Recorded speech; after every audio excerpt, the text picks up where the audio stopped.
One mic. All I need is one mic. It's just different. One mic with Big Mike. The overall tenor of what he's saying is very stupid. And they say his style is too urban for the radio. Maybe it's not racism. Maybe it's placism. Brother has to know his place, right, Bob? One mic with Big Mike. Things aren't always what they seem. A sports talk show, but no subject matter is off limit. Don't just tell me that the reason something's being done is because that's the way it's always been done. Because the first thing I'm going to say to you is slavery. And now, your host. I got the big homie here who needs no introduction. Big Mike.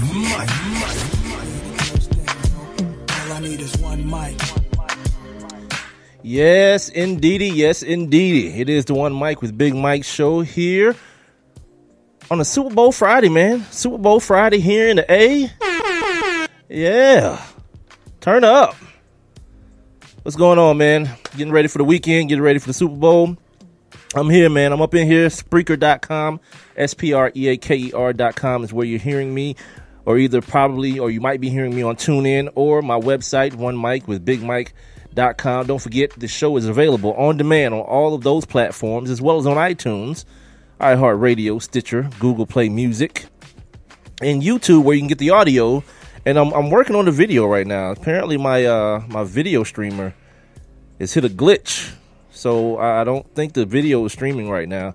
I'll work on it during the show when I can or whatnot. But until then, man, it's audio only right now. Don't forget, you guys, to follow me on Twitter and Instagram at the number one, MICWITHBIGMIKE. And speaking of Facebook, go ahead and like my Facebook page. I'm at One Mic with Big Mike. It's one like a microphone with Big Mike, like my name. If you want to get in contact with me during the show, you want to comment, talk some ish about your team, or in favor of your team, or against the other team, or whatever, hit me up. 404-902-8104 is the text line. You can text me right there. You can also jump inside my live interactive chat room. Go to Spreaker, Spreaker. You're gonna definitely want to do that today. I got a giveaway for you guys today.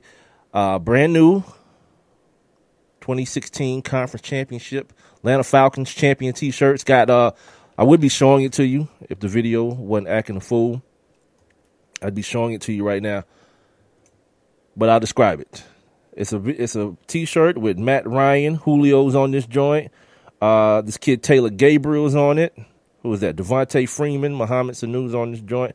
It says 2016 conference champions. It's black, and of course with the red stuff, it's got a football set to the backdrop of the ATL skyline. It's real hot, and you guys can win it. But you gotta jump on in this live interactive chat room, and I'll tell you guys what you need to do to win it. I'll give it away tomorrow. I'll pull a name or whatever tomorrow and let you guys have, or some lucky Falcons fan. Or if you're not a Falcons fan, you may not want it.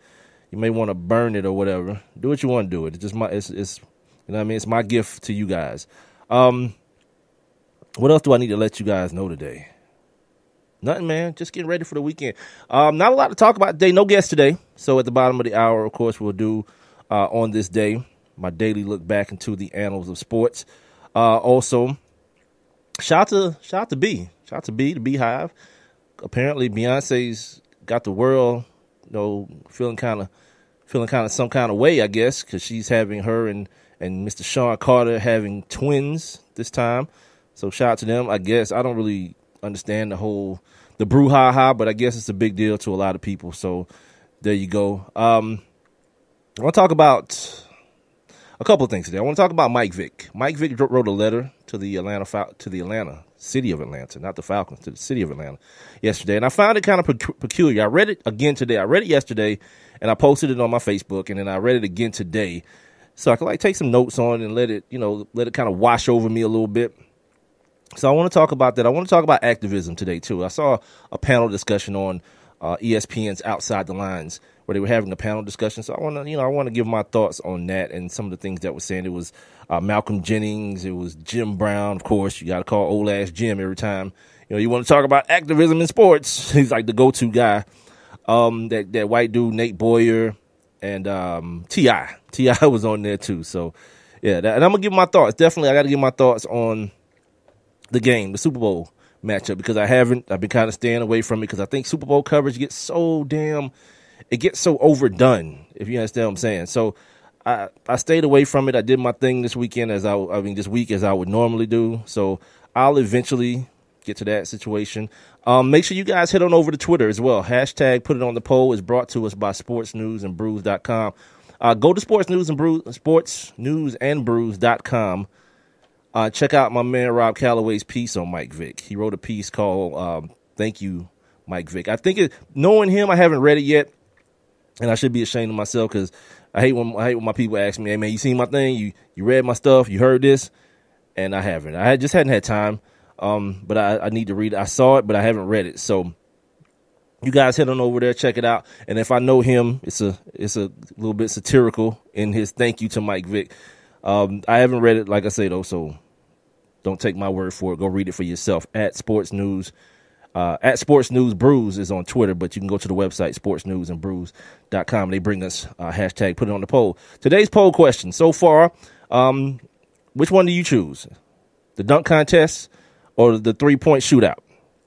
Simple. Right now, 100% like the dunk contest. I'm on the other side of that. I like the shootout, man. I like to see the Cats bottom it out. Speaking of the shootout, make sure you guys are tuned in next week. I got something on the burner next week. I got the confirmation and everything, but I'm not going to spill the beans on it just yet until I know it's in the bag. But I got something that I've been working on for like a month, and it came through, and your man is like, I'm kind of stoked about it. You know what I mean? The Monday after the Super Bowl, your first option is calling in from work, or 2, going to work as usual. 100% of people said they just going to work. Like, even if the Falcons win, y'all going to work, you got to call out or something, man. You got to get it popping. From the last show, as a sports fan, would you gladly accept criticism or constant scandal if it came with constant winning? 100% people said, yep, it's all about the winning. They don't care. And that's going to lead me to something else I want to talk about during today's show. I want to talk about this cat, Josh Brown, who came up last week. No, not last week. No, it was a social media conversation I was having. But he came up along these same lines last week. And he was on Good Morning America, one of those shows, the Today Show or something, proclaiming his, I don't even know if it was innocence. It's real stupid. I got some sound for it. I'll let you guys hear later on. If you're an NFL player, which would you prefer to be? A Super Bowl champion or a Hall of Famer? This one split down the middle, 50-50. 50% say Super Bowl champion, and 50% say Hall of Famer. The first couple I read to you guys are still open. The ones I just read, the last 2 polls have already closed, and that is hashtag Put It On The Poll, brought to us by sportsnewsbrews.com. I'll update the polls as the show goes on. Some other storylines for today. I want to get you guys updated on the Joe McKnight situation. I told you I'd keep you abreast as I became abreast, because it's not going to be something that's going to hit, headline news anymore, because the news cycle has moved on many times over, especially since we got a wacko in the White House. The news cycle, oh boy, yeah. Shout out to Black History Month. Or what did he call it? He called it like African Month or something. He's such an idiot. Him and his man, all his goons, oh girl, they just a bunch of idiots, man. My man's talking like, yeah, man, Dr. Martin Luther King, and shame on those people who said I was going to take the statue out of the office. Yeah, you probably was, dude. until you realize who it was. He probably didn't even know who it was. Like, who's this black guy? Is this Obama's uncle? Get us out of here. No, dog, that's Martin Luther King. No, I just met with Martin Luther King. No. You met with Martin Luther King III. That's the dude that died in Memphis. That was, I Have a Dream, him. He probably still didn't have no damn idea. They probably had to spell it all the way out who Martin Luther King Jr. was.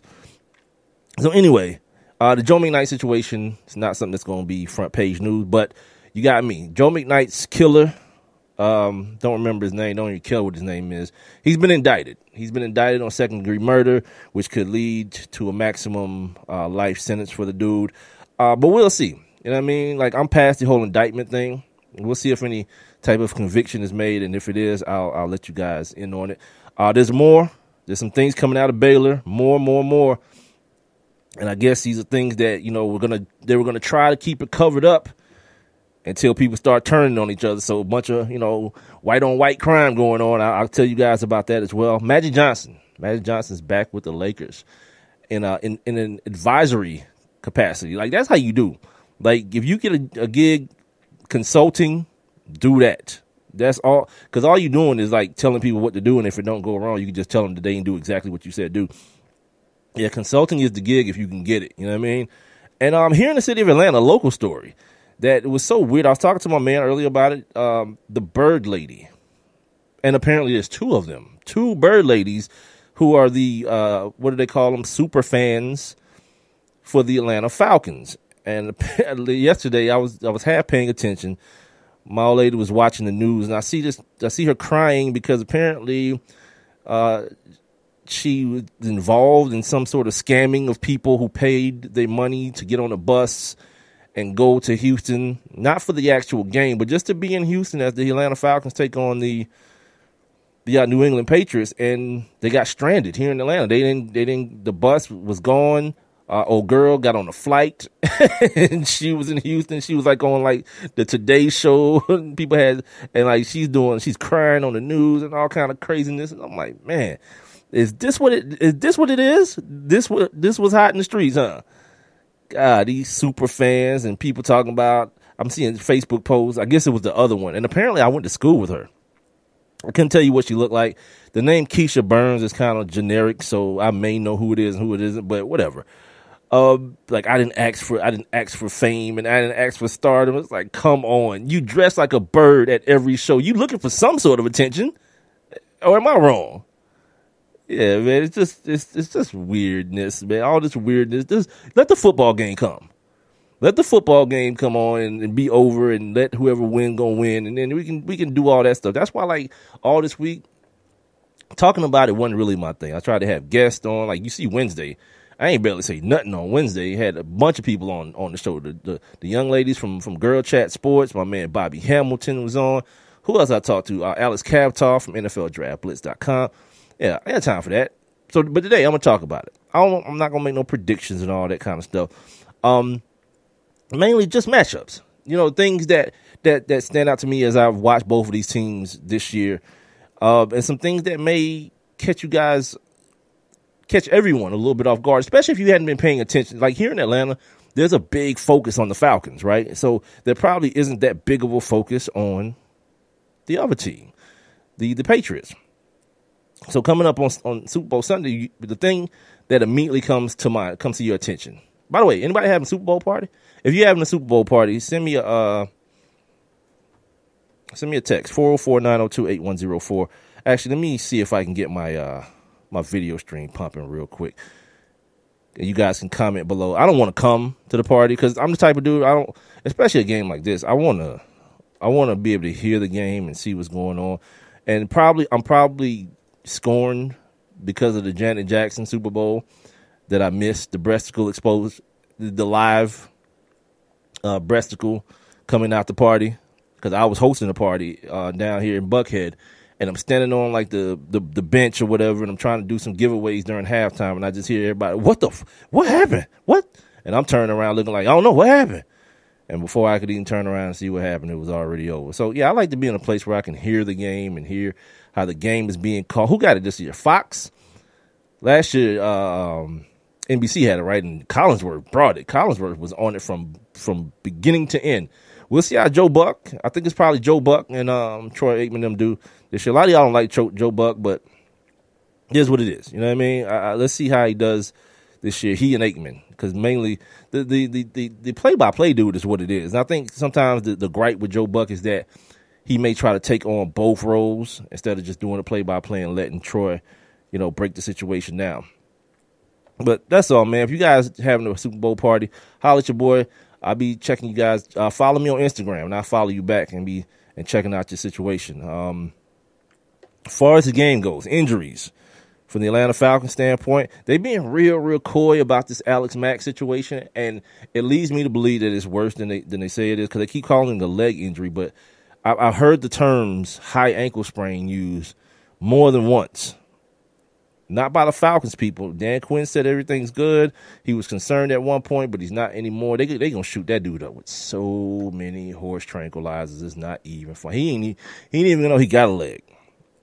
Julio said he don't like the pain stuff because he got the foot situation. Dwight Freeney Dwight Freeney got a calf.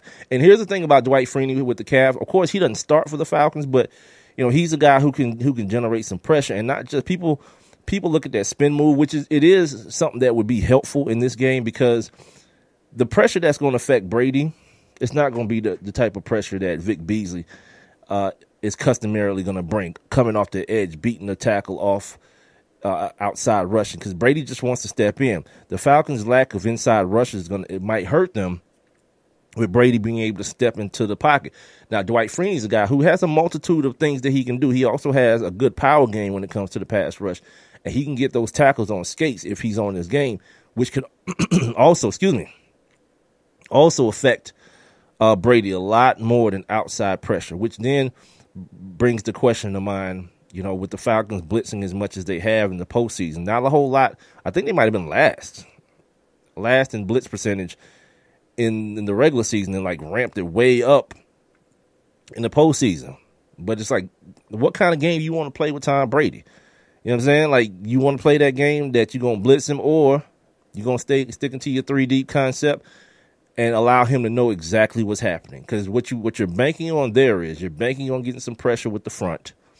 And then 2, you're banking on guys not being influenced by routes and guys being crazy disciplined in the secondary. Let's not forget, you got a safety that's a first-year guy. You got another safety that's a second-year guy. Your starting guy, Desmond Trufant's not in the game. Robert Alford's real handsy. You know what I'm saying? So the more you expose them dudes and give them and make them play with a lot of what's the word I'm looking for? Discipline. It can turn into problems. That plus the fact that I don't believe it's going to be a whole lot of that. Well, I'm not going to say I don't believe. If it were me and I was looking at, if I'm Bill Belichick looking across the field at that Falcons offense, I'm going to say, okay, I got a 250-pound running back. They're not the best at stopping the run. Even when they played Green Bay, they ran the football. They just ended up putting it on the ground, and then by the time the game got out of hand, it was no sense in running the football anymore. It's really not with any type of purpose, because you wasn't going to come back doing that. The score ended up dictating their offensive strategy. That being said, this is a different thing. You got Deion Lewis. I don't know, that kid James White still up there in New England, and of course LeGarrette Blount that can take the air completely out of the football if you're not stopping the run, which then will open up the play action game. So I think a lot of things are on the side of New England as far as the unknowns is what I mean. Not necessarily an advantage. I don't know who has an advantage. You got the 2 best teams. You got the best team in the NFC and the best team in the AFC going at it. Who got the advantage? I don't know. You'll hear people talk about that you probably heard people talk about that all week long. This person or that person got an advantage or whatnot. I don't know. I don't see any advantages. I just see the one thing that New England does that could take the Falcons a little bit of time to acclimate to is the fact that New England, they want to change it up on you. Every week they come into a game with a different game plan. Probably, if you're the Falcons, what you do is you go and see what they try to do offensively. What they were trying to do offensively against a Seattle team that runs the same defense, Dan Quinn's defense, Pete Carroll's defense, and see how they try to attack that.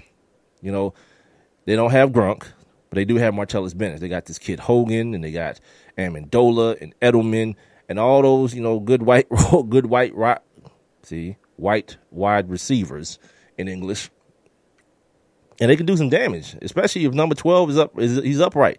The Super Bowls that he lost to the Giants, they did a very good job, and to the Patriots, or excuse me, sorry, not to the Patriots. I'm thinking Seattle, but they actually beat Seattle. But Seattle got pressure on him as well. That Seattle game obviously coming down to Malcolm Butler's interception, and I saw it again today. He knocked Ricardo Lockett, friend of the old Sports King show, got his ass knocked out too. Boy, Malcolm Butler just drove through that football with every bit of I'm not playing in this game adrenaline he had, and knocked my man clean out and picked the football. One of the greatest plays in Super Bowl history, man. But even in that game, There was pressure to be had up the middle with Michael Bennett and them dudes. I just don't know if the Falcons have that. If the Falcons can turn it into a track meet, I don't know that Edelman and those dudes keep up. You know what I mean? If the Falcons start, bombing on they've scored, what was it? 9 straight games on the first play of the game. And you can understand, like, in games where they've taken the football, before your offense even touches the football field, they're already down 7 points. And probably with a mindset that, our defense ain't going to be able to do a god doggone thing against this damn team. I don't think that ever eats into the mind of a Tom Brady, Bill Belichick type team. This is the One Mic with Big Mike show. I'm here, Spreaker.com, the Spreaker app. Tune in, and of course on the One Mic with Big Mike.com website. Make sure you guys check out the Facebook page. The video stream is still not jumping off today for whatever reason. It's wanting to act the ass, so it's not happening right now. Working on it as I speak to you. But make sure you guys are following me on Twitter and Instagram, and make sure you're checking out the hashtag, put it on the poll questions, brought to us by sportsnewsandbrews.com. Make sure you chime in on them situations. Don't forget, I got this brand new 2016 Conference Championship Atlanta Falcons shirt I want to give away to somebody. All you got to do is make sure you go to Spreaker and sign up for your free Spreaker account. Jump on in this live interactive chat room. All you got to do is click the little thought bubble icon you see on the streaming player. It'll get you up into this chat room as well. And then before the show's over, I'll give you guys a question to answer. And then tomorrow, the people with the right answer, you can tweet me the answer at One Mic with Big Mike. You can hashtag it, One Mic. Yeah, just hashtag it with hashtag One Mic. And I'll pick a name out and let you know that you won. Get you to inbox me your address, and I'll ship it right out to you. You won't be on next day stuff. You ain't going to get it by the game, but you'll get it sometime next week or whatnot. So yeah, we'll do it like that. But make sure it's important that you sign up for your free Spreaker account, Spreaker. Excuse me. Spreaker.com, and Spreaker also has an app. That was gross. The other thing that I want to bring to people's attention, like the Patriots, they come into this game. Again, we have the number one offense versus the number one defense. And people kind of fluctuate with what number one defense means or what number one offense means. People say number one scoring offense, number one scoring defense. To be specific, the Patriots have the number one scoring defense. And to me, that's all that matters. I don't care about yards per play, none of that stuff. Because the objective of the defense is to keep the other team out of the end zone. They do it better than anybody else. But I forget who I heard talking about this, and I don't want to take credit for it, but I know I did have a little bit of the thought, and I can't remember who came up, who kind of like fleshed it out. But when you look at this team, when you look at this Patriot squad, you don't feel like you're looking at a number one defense. You know what I mean? Like, you don't feel like you're looking at one of those Buccaneers teams under Tony Dungy, or one of those Ray Lewis-led Ravens teams, or those 85 Bears teams. You don't really feel like you're looking at that. And here's why. Because while they have they've allowed the least points in the league this year, the lowest scoring defense, we got to kind of break it down a little bit. Their schedule allows for that. Then the quarterbacks that they play, my gosh. Starting week 1, Carson Palmer. This is when we thought Carson Palmer was going to be pretty good.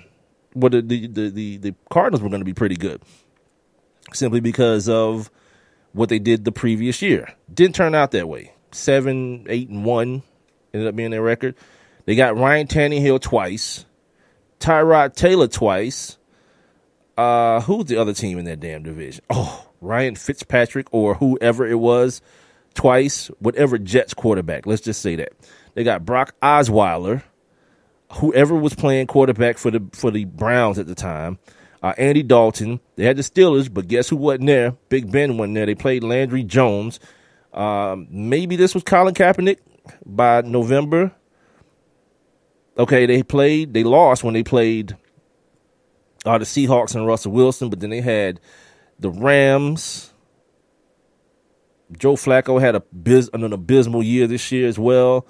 The Broncos and Trevor Siemian and whoever else, that tall kid, Paxton Lynch. So when you look at what they've done throughout the year, you can give them credit because they still playing NFL football, right? NFL ball clubs. But the reality is they hadn't seen Matt Ryan. You ain't hear nobody who you were like, well, that's kind of close to what Matt Ryan was this year. No one on that list is on that level.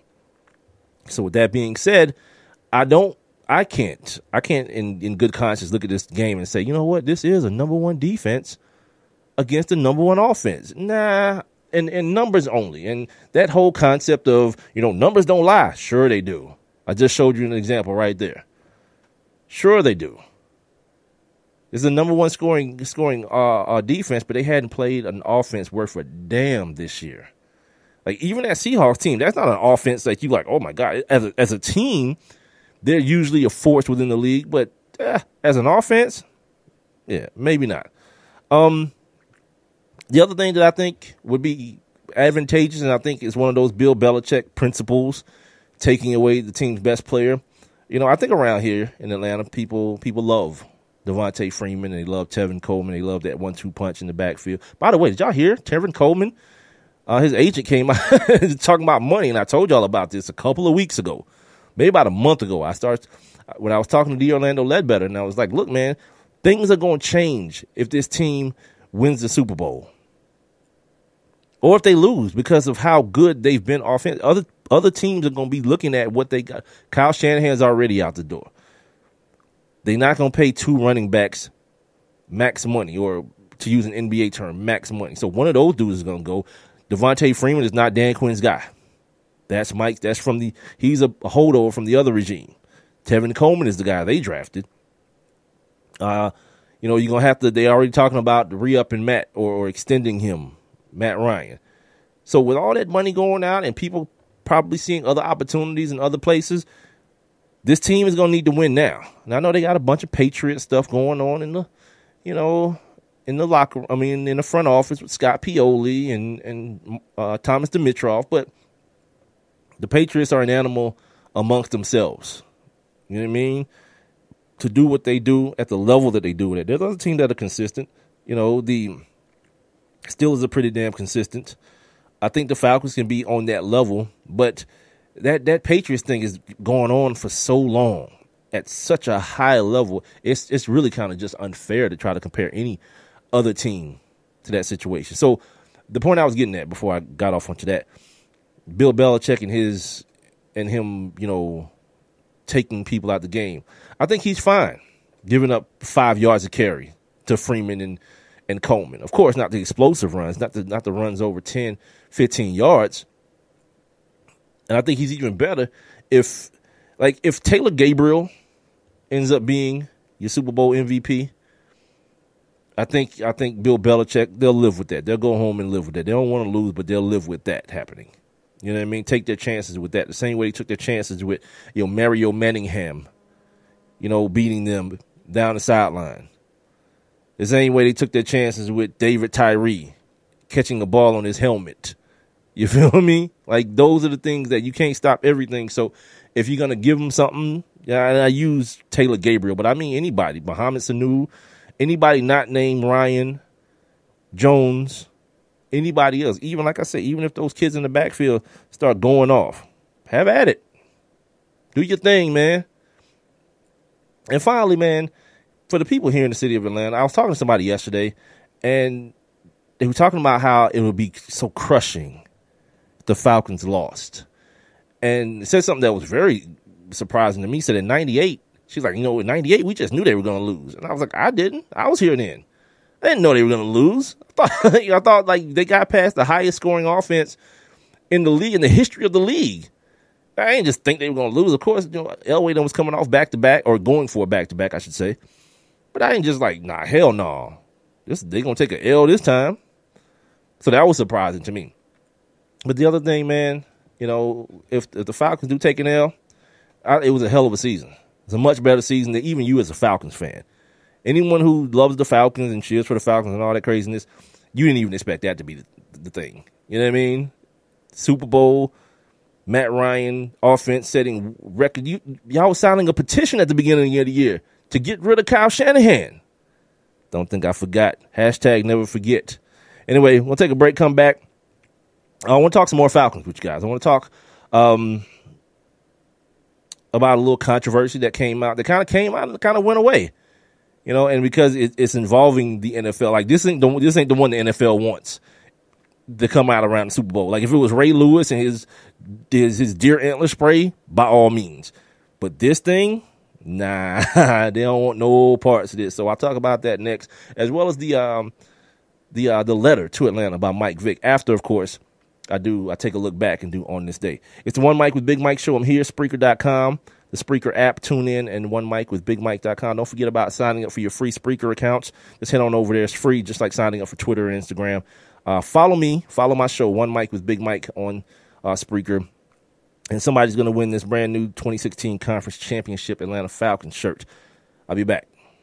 I have one question for you. Do you or someone you know run a business that could benefit from additional exposure? The One Mic with Big Mike show is currently taking on new sponsors and advertisers. One Mic with Big Mike is currently syndicated across 8 different online platforms, and your company's name could be heard and seen across all 8 as well. Let's get to work. Please send all inquiries to Mike at onemicwithbigmike.com. Thank you for listening. Thank you for your continued support. All I need is one mic. Hey, what's up, everybody? I'm Jason Derulo. I love that music connects to people all over the country. But unfortunately, so does something else. Childhood hunger. 15 million kids struggle with hunger right here in America. And yet, every year, billions of pounds of surplus food in the U.S. go to waste instead of going to the children in need. Feeding America is working to change this. The Feeding America nationwide network of food banks rescues this surplus of food to help provide meals to families in virtually every community in the United States, including yours.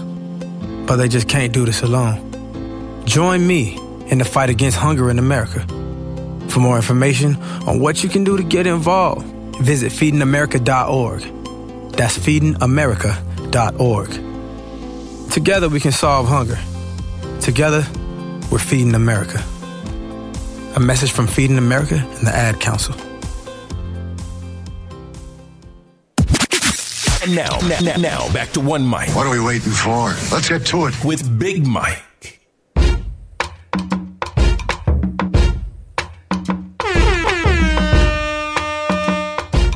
Yeah, that's going to be my Friday horn. It's a Super Bowl Friday here on the One Mic with Big Mike show, here live every Monday, Wednesday, and Friday, starting at 7 o'clock on Spreaker.com, the Spreaker app, and I think on TuneIn. I was live on TuneIn, then the TuneIn stopped working, so hopefully it's back up and running. I've been emailing them, and I'm also live on my website, onemicwithbigmike.com. The show is also available on demand on every last one of those platforms, as well as on iTunes, iHeartRadio, Stitcher, Google Play Music, and YouTube. You can get the audio on YouTube for the show. I'm working on the video because something's wrong with my streaming player. One of them things, man. I had technical issues all last week. It's crazy. Make sure y'all are following or liking my Facebook page as well. One Mic with Big Mike on Facebook, Twitter, and Instagram. If you go to my Facebook page, you'll see some tabs on the side, I guess, where you can just go to and check out the pages, or go straight to my YouTube, so you can subscribe to the YouTube and to my Twitter and my Instagram and all them things as well. But now we've reached that portion in the show. Usually around this time of the show is where I do my interviews, but since we don't have an interview today, we always try to do our daily look back. I try to do my daily look back here, where I give you guys some historical tidbits on this particular day in history as far as sports go. Shout out to you guys. Happy Black History Month. Now, let's take a look back. On this day. All right. Your final edition of On This Day, Super Bowl Friday week. On this day in 1876, Albert Spalding and his brother started a sporting goods store. They manufactured the first official baseball, tennis ball, basketball, golf ball, and football. I remember my dad bought me some Spaldings when I was in school. God, man. That dude is such a jerk, man. And I tried to rock them joints, man, like they was like some J's, cuz. On this day in 1912, in the U.S., professional football set some new rules. The field was shortened to 100 yards. Touchdowns were to be worth 6 points instead of 5. What? 4 touchdowns would be four downs, would be allowed instead of 3, and the kickoff was moved to midfield or was moved from midfield to the 40-yard line. You know what this sounds like? This sounds like Canadian football. It's exactly what this sounds like. Did not know that. On this day in 1942, baseball owners agreed to permit each club up to 14 night games in 1942. Wait, when did Jackie Robinson get it? Never mind. On this day in 1990, some black history. Nah, I'm playing. The New York Mets, Darryl Strawberry, voluntarily enters the Smither Center for Alcohol Rehabilitation. Cocaine is a hell of a drug, but in this case, it was alcohol. You remember that story came out a couple of weeks ago that his man, Doc Gooden, was like, this dude gonna kill himself on this cocaine if he don't stop. His son was on it too. So shout out to Strawberry, still kicking. That cocaine is like a preservative for some people. You just never die. And finally, on this day in 1993, Cincinnati Reds owner Marge Schott was suspended for a year due to her racist comments. You remember I did this story a little while ago. This wasn't the first time she's been on this day. Marge Schott was doing racist stuff on another situation. She was forced to apologize. I guess this time it was just way too overboard. Can't do it in Black History Month, Marge.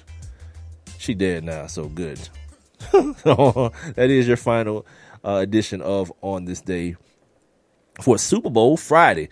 I started to show off talking about the Atlanta Falcons matchup with the New England Patriots. The thing that I was avoiding doing today, kind of just talking about how I see the game possibly playing out. Like if I were someone who someone could trust to call plays or put together a game plan or anything of that nature.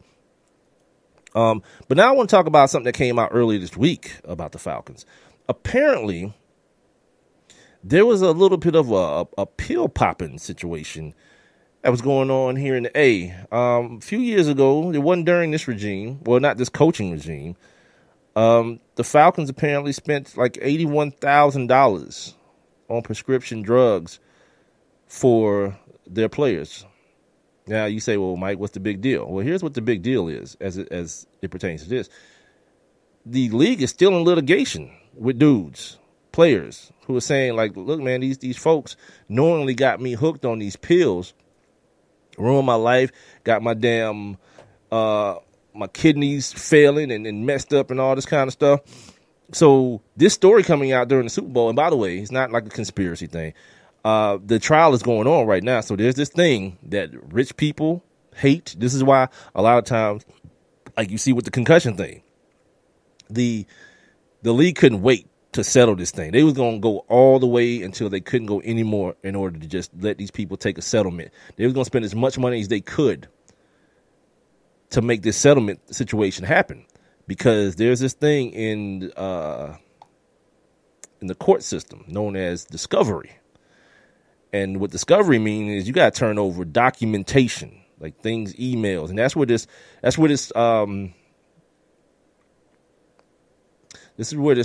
painkiller and this situation with these pills comes into play with the Falcons. It was an email. The emails were presented to the court as an example of thousands of similar documents gathered during discovery that the ex-players' lawyers wanted entered into the record. It was coincidental that the Falcons chain was released before the Super Bowl, and the chain started with a new team doctor. He was like, wait, there's a bunch of crazy stuff going on. So he sends the situation to Dimitrov. Dimitrov sends the situation to Blank. Blank sends the situation. This is all email now. Sends the situation to Rich McKay, the president who used to be the GM. His name was Lazan. So he first emailed Dimitrov, like I just mentioned. I just gave you guys the whole situation, but let me tell you what the email said.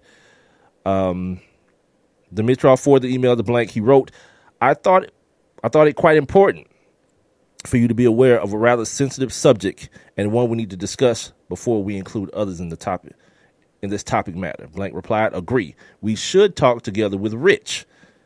And that's the end of the email. So they knew it was a problem. And the big part of this, like my man's like, we just barely missed a DEA raid for like illegal billing. Imagine that, the DEA raiding a freaking NFL team.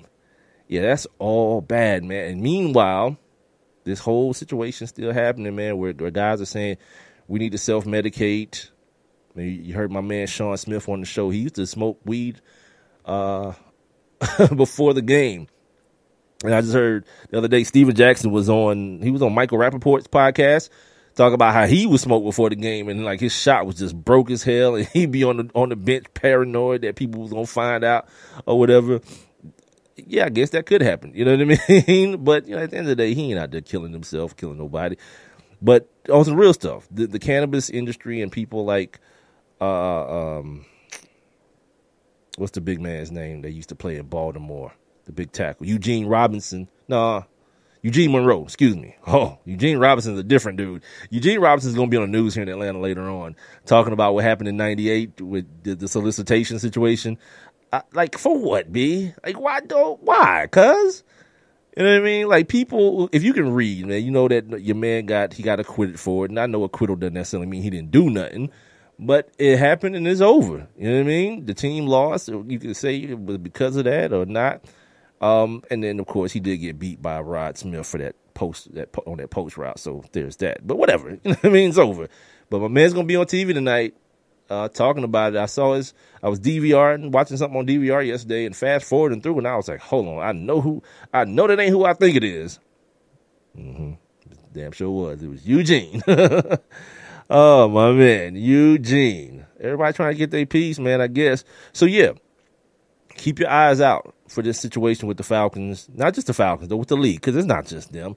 Other than the fact they spent like $80,000, and that's estimated to be like 3 times more, over $80,000, like 81, 3 times more on painkillers for the team than the rest of the league. That's on some pill popping type stuff there, man. And I heard someone, I think it was Dan Lebatard, who described it as the Falcons basically running their own pharmaceutical or own pharmacy, I should say. And that's like crazy, wild stuff. The other thing pertaining to the Falcons, I guess, your man Michael Vick wrote a letter to Atlanta. He chose now to do it, and this is not one of them situations where it's like, he wrote it like 2 months ago and it's coming out now. He actually, in the letter, talked about him writing it now after they beat the Packers. He felt compelled to write it now, for whatever reason. I don't know. But, I read it yesterday and then I posted it on my Facebook. So you guys can go check it out on my Facebook. Or if you haven't seen it, One Mic with Big Mike on Facebook, Twitter, and Instagram, the same thing. If you guys want to get involved in the show, if you want to chime in on something that you heard, a couple people hit me up the other day on the old text line from 702. I know that's Vegas because I was on with the ladies in Vegas on last week or on Wednesday, and somebody from the 386.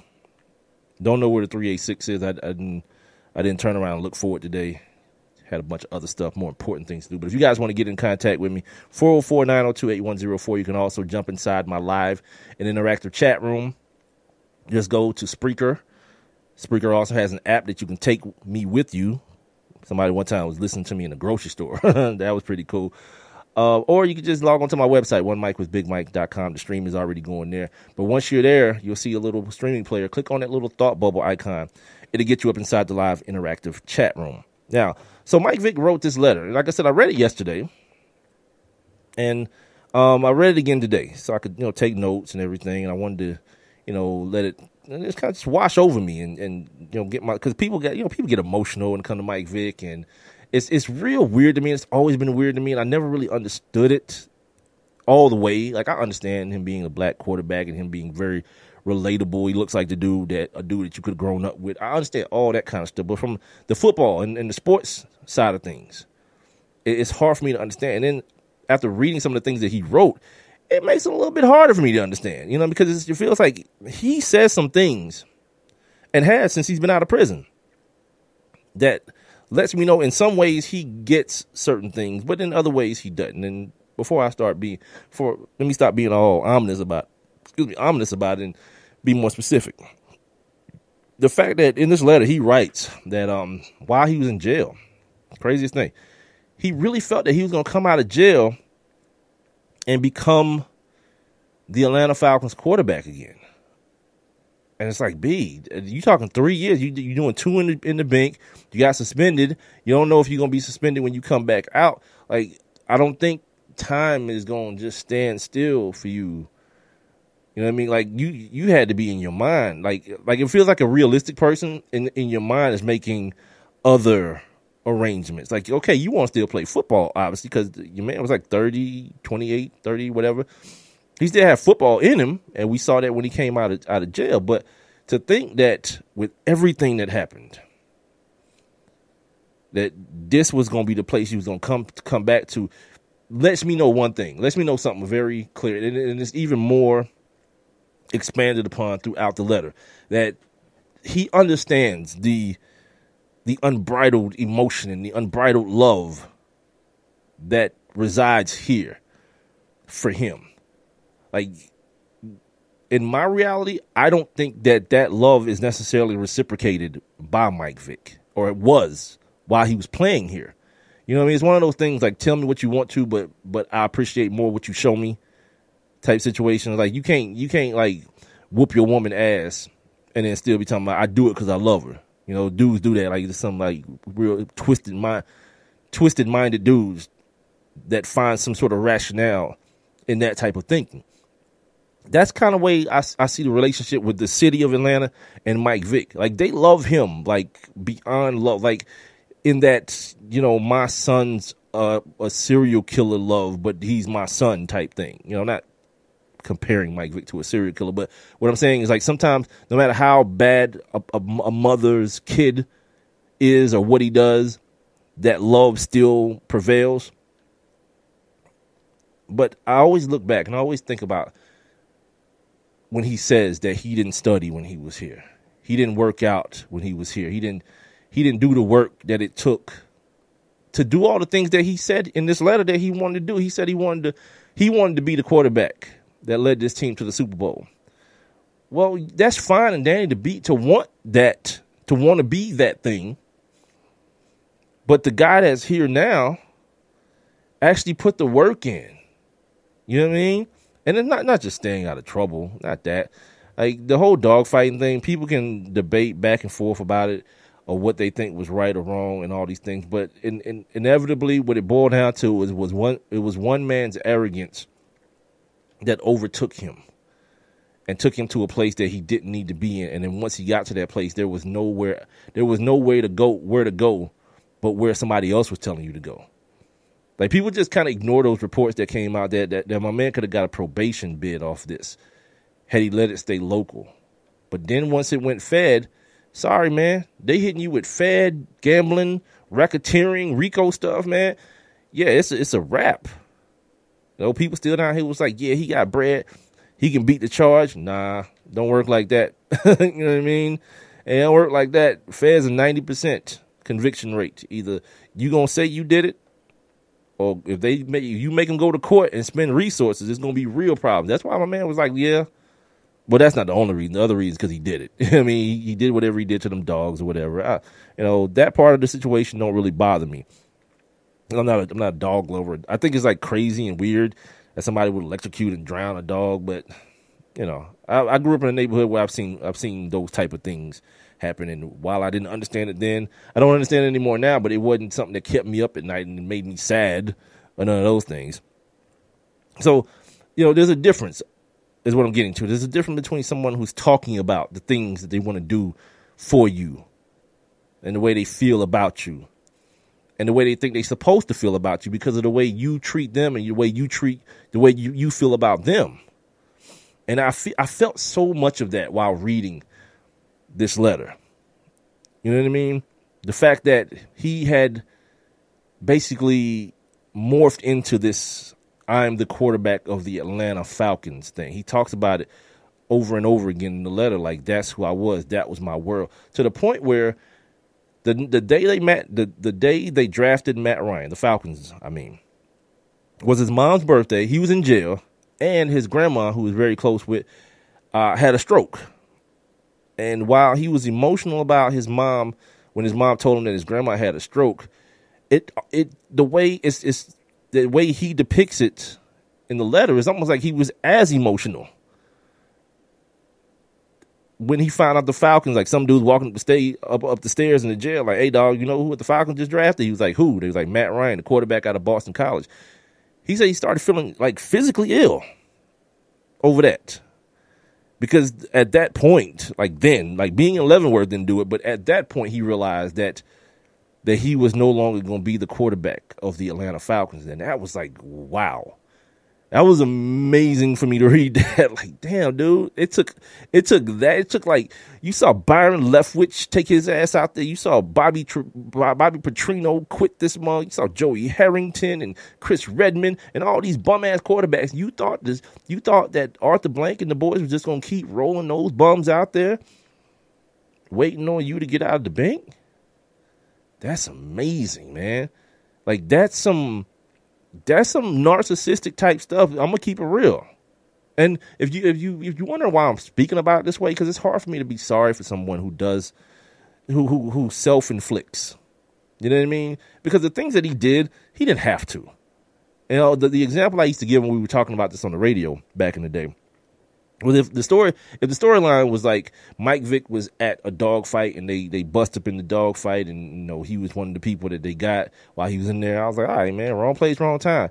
But like when you're the dude, you know, bankrolling and you getting compounds built in the woods and all this kind of stuff, my man, it's like, dog, you could have, you had the opportunity. So in my world, if you're the dude that hits the lottery and then takes that for granted, and then something bad happens because of that ideology, how I'm supposed to feel sorry for you? All that means is now you become like me. You know what I mean? You're back to square one like me, and you got to find your way back to where you were. And in his case, he's still a leg up on somebody like me because he's got an extraordinary talent. And in America, we've been shown time and time again that talent wins out. Like talent to get people to be real forgetful about things that you've done. You know what I mean? This Josh Brown situation that I'll get to here in a second if I can before I get up out of here today. Same situation. Like look at Johnny Manziel. Johnny Manziel and Mike Vick are kind of a parallel, but there's a big time degree of separation. Like Johnny Manziel want to do all these things and have his life outside of football. I mean the young Mike Vick. But his talent don't match up with it. So, you know, like his teammates ain't going to deal with that. You suck at playing football. You can't be the party guy, the life of the party man, and hooked on cocaine and whatever else. You can't be that dude. When you Mike Vick, yeah, you get to leave practice and not show up in the weight room on time and all these kind of things. Not study the film. You get to do that because on Sunday, people who are watching football only for the emotional gratification and don't really have the in-depth understanding of the game think that what they're watching is a dude rush for 1,000 yards at quarterback, and because someone says it's an NFL record, it's a big deal, and it's not. And I said that from the time it was happening. I was like, it's not a good thing when your quarterback runs for that many yards ever, because the dude record that he broke ran for those many yards way back then for the Bears. And the story on him, if you read it, I can't remember his name, is that he couldn't throw worth a damn, and every year when they came back to camp, they would beg him to switch positions, and he would say no. Like, I don't know how that worked. You just tell him no, he wasn't switching position. So he continued to play quarterback. He couldn't throw worth a damn, so he ran all the time. That's how he got 1,000 yards. So that's the guy who, like, this ain't breaking, you know, Walter Payton's record. This ain't that. For a running back, I mean. This ain't throwing for 50-something touchdowns. This is a bad record to be had. But it was celebrated. It was celebrated during the game. He walked off the field. He gave the ball to whomever. He even talked about it in this letter that he wrote. You know, he talked about how that was one of his big time accomplishments. That and being on Madden and things of that nature. And you know, one of the big feelings I got from this letter, especially at the beginning, because of the timing of it, of what he said. He was like, well, you know, I wanted to say something, but I figured, like, after they beat the Packers, I got to go ahead and write this letter. It's almost like subconsciously there's a rooting for the Falcons not to make it to the Super Bowl with him not being the quarterback. But then finally, once it finally happened, it's like, well, damn it now. You know what I mean? Now I gotta go ahead and just give it up. And that was kind of just weird to me. It was so weird. You know, I know people say things, they don't really hear it. They don't really deal with the projection of it. They just say it because they feel like, no one's going to look any deeper into it. But it just, like, that's the type of thing someone would say. You know what I mean? Like, because you've been out of jail for a long time, dude. There's plenty of time to talk about, how the Falcons and what the Falcons mean to you, what the city means to you. He talked about, being so antsy about getting that invite to the final regular season game in the Dome ever, because he found out it was going to happen. He was wondering if they was going to call him and invite him back, and he was like getting his hopes up and like all that stuff, only because he wanted to be showered with that love again. He talks about never being able to live in Atlanta again. I don't know that that's the truth. You can live here. You can contribute to this community still without the community contributing to you. And I think that's the thing that kind of maybe bothers me the most is the fact that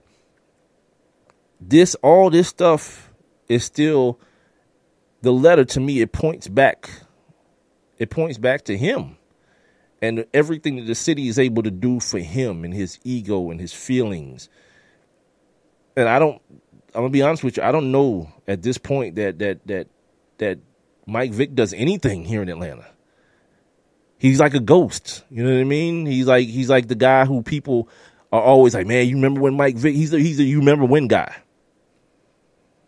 In the letter, he talks about he talked about like the culture of Atlanta, which is weird. Like when somebody that's from here, it's so weird to hear him talk about it. But all he was talking about was the celebrity stuff, which brings me to another point about what could have possibly been one of the bigger problems with him in this city, the celebrity. And I've seen this city when I was out doing my radio thing early in the game. We was in clubs every night. Like you see people who just come here, who just move here, just get a job here out of college or whatever. You see the city, man, eat people up because it's something to do, especially at that time. It was something to do like every single night. Like the weekend never stopped. And if you didn't look around fast enough, you'd be caught up in that whole thing. And imagine a dude like that, young, popular, good-looking cat, the leader, the black leader of the football team. Everything is at your disposal. He talks about this T.I. music video shoot where he goes to, and he's like Diddy's there, and Jagged Edge is there, and Usher is there, and all these people. And he's thoroughly entrenched into the celebrity side of Atlanta.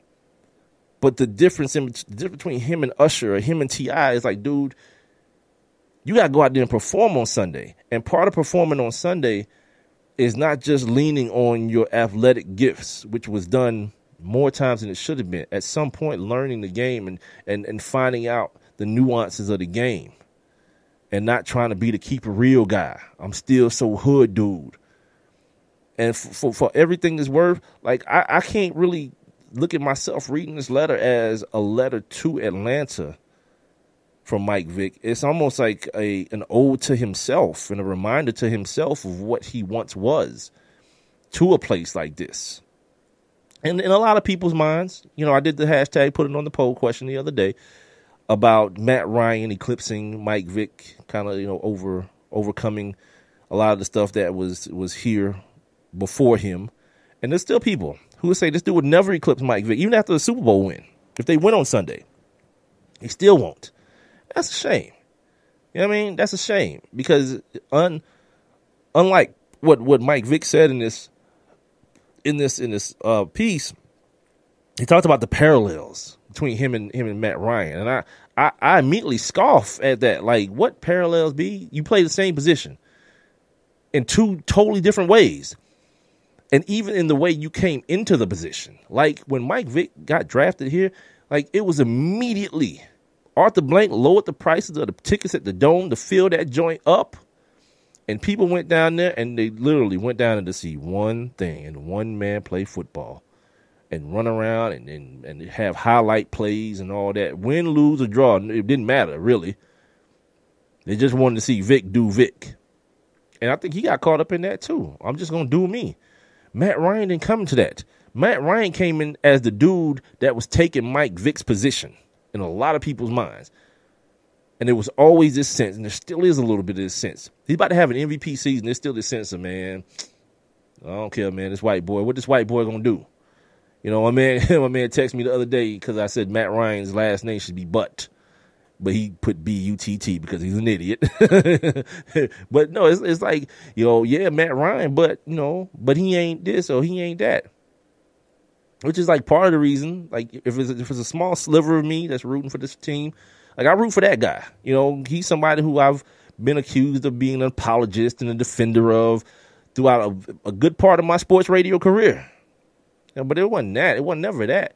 I just understood the dude was a good quarterback. He was a good quarterback. Mike Vick was a good athlete who played quarterback. And there's a huge difference. It's One Mic with Big Mike here on a Friday, man. I don't know how much longer I'm going to be here. I got another hour. This is the first hour down, one more to go. But I got a couple things I want to get off my chest about this Josh Brown situation. This Baylor stuff is real, like, stupid to me. So we might just do one more segment, get on up out of here, enjoy the weekend and whatnot. So remember, you can get the show on demand on Spreaker.com, the Spreaker app, TuneIn, and OneMicWithBigMike.com, as well as on iTunes, iHeartRadio, Stitcher, Google Play Music, and YouTube. I'm live right now on Spreaker and the Spreaker app, so make sure you go to Spreaker or download the app and sign up for your free Spreaker account. It's SPREAKER.com. And even if you're listening to the show on demand, you can still win this this T-shirt, this 2016 Conference Championship Atlanta Falcons T-shirt. I'll give you guys the question that you're going to need to answer when I get back from this break. It is the One Mic with Big Mike show. Oh, also, I'm sorry, I want to talk about Charles Barkley too. Yeah, again, yeah, because him and Shaq, I guess, almost got into it as well. So I'll try to do all that and wrap it up and get the hell up out of here. I only have one question for you. Do you or someone you know run a business that could benefit from additional exposure? The One Mic with Big Mike show is currently taking on new sponsors and advertisers. One Mic with Big Mike is currently syndicated across 8 different online platforms, and your company's name could be heard and seen across all 8 as well. Let's get to work. Please send all inquiries to Mike at onemicwithbigmike.com. Thank you for listening. Thank you for your continued support. All I need is one mic. When is the best time to talk to your family about staying in touch during a disaster? When floodwaters reach your door? When wildfires are engulfing the edge of your neighborhood? Or an earthquake is destroying buildings?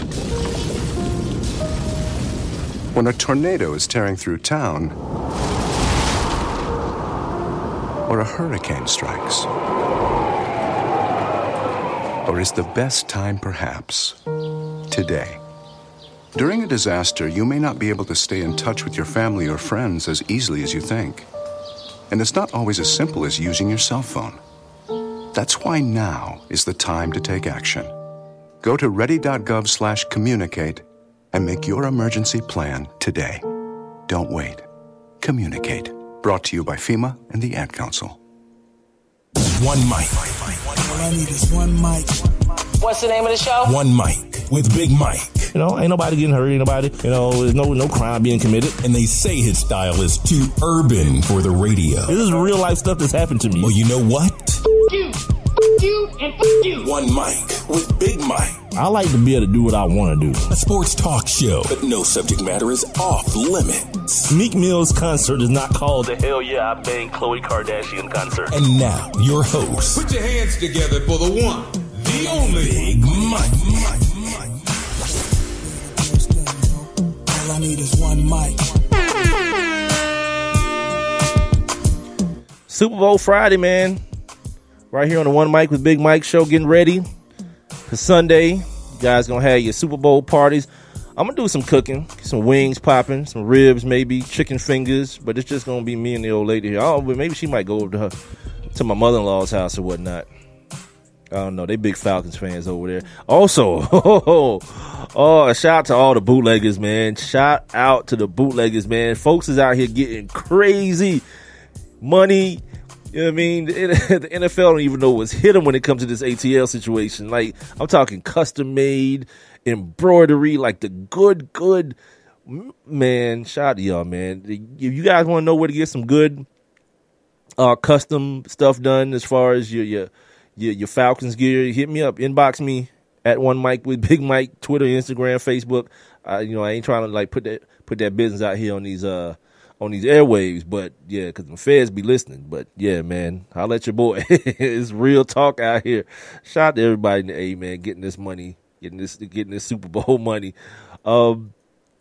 Everybody at, man. Make sure you continue to tune in every Monday, Wednesday, and Friday on Spreaker.com, the Spreaker app. Tune in, and of course, One Mic with BigMike.com. I'm working on some stuff for next week. I thought I had a fish on the hook, a young prospect for the day, but something went down with the communication between me and the agent. He may have even blocked my call. I don't know. I'm gonna reach back out to him and see what's really good. But I got a couple more leads on some NFL prospects that we can talk to. That hopefully I can talk to before the NFL Combine comes around. So let's give you guys a hint on what I'm working on. And then next Wednesday is a good day to check out the One Mic with Big Mike show. We're gonna talk about some blackness next week with somebody who know about a sports figure from the days past. Not Jim Brown. Somebody better than Jim Brown. Matter of fact, next, maybe not a better athlete, but a better activist than Jim Brown. He's all about his blackness, man, and we're gonna try to get that squared away, bring it to you on next Wednesday, next hump day here on the One Mic with Big Mike show. So yeah, a couple other things I wanted to get to today. Let's start with wrapping up this situation that we were talking about the other day with LeBron and Charles Barkley. Charles Barkley, complaining that LeBron is being whiny and he's acting like he don't have any help. He's disrespecting his teammates and he doesn't want to compete and all this. So apparently, yesterday on Inside the NBA, him and Shaq got into it, like deep, like on some we'll fight type stuff, and it looked kind of serious, not like the coonery and buffoonery, to take a word out of my man Rob Calloway's book, that usually goes on between them two dudes. This looked like it kind of got serious, man, because some shots was fired. I got a portion of it here for you guys to check out. So here's Shaq and Charles. I cut it up a little bit because it was long as hell. So it's I got it down to about 55 seconds. Chuck made it personal when he said LeBron doesn't like to compete. Everybody, including you, Kenny, when you win a championship and you lose key players like Dellavedova and Moskov, you have to regroup. That's what y'all did in Houston. Your first year in Houston, you went 54-28. Then when y'all came back and everybody was busting your head, y'all got rid of and then you brought in Clyde Drexler. Chuck asked the question, do we want all the best players? You're damn right we do. Yeah, but I'm never going to get personal with him. You got personal. You said the man didn't compete. No, I'm saying, listen, he's got help. If Carmelo Anthony said, I need help, that's understandable. Chuck, if Russell Westbrook say, I needed help, if you are the best player in the world, and he is the best player in the world by far. It's never about the main player, Chuck. It's about the others. Forget the main players. The others win championships. But I'm saying I stick 100% to basketball in my criticism of any NBA player. I'm never going to say anything personal. But the key word there was he didn't compete. I did not say that. He's a liar. He did say that. That's how you know when people are just talking out of their asses. Because you bring something up to them that they clearly said for the last 3 days. We've all been discussing that. That Charles Barkley said, your man don't want to compete. And that's one of the most ridiculous, stupid things that someone could say. And then come back and say, it's not personal. Of course that's personal. You're questioning this man's commitment to what he does for a living. Of course that's personal. And somebody's going to take that personal. And the other thing that you didn't hear in that clip was when Shaq said, anyway, MFer, this is me ad-libbing.